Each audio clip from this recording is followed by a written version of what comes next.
Deputy commissioner Bhimber Mirza Arshad Mahmood Jarral نے اہم اجلاس کی صدارت کی، جس میں حکومت آزاد کشمیر کی طرف سے جاری احکامات کی روشنی میں انسانی اسمگلنگ کی روک تھام، چائلڈ لیبر بند ہوا، مزدوری کے خاتمے کے حوالے سے پلان آف ایکشن مرتب کیا گیا۔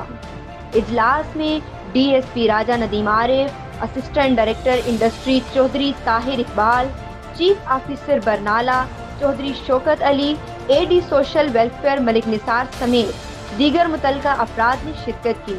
اجلاس میں ڈپٹی کمشنر نے مختلف شرکاء کی تجاویز سننے کے بعد کہا کہ حکومت آزاد کشمیر نے ایک کمیٹی تشکیل دی ہے،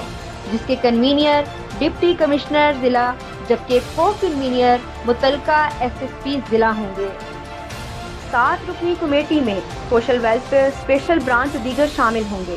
جو ضلعی سطح پر مانیٹرنگ کر کے رپورٹ مرتب کریں گے، جو مرکزی کمیٹی کو ارسال کی جائے گی۔ کمیٹی کا مقصد ضلع بھر میں انسانی اسمگلنگ کے تدارک، جبری مشقت کا خاتمہ، بالخصوص چائلڈ لیبر کا خاتمہ، ضلع بھر میں مختلف مقامات سے ڈیٹا جمع کرنا، جرائم پیشہ افراد کی سرکوبی، متاثرہ خاندانوں سے ملاقات کرنا ہے۔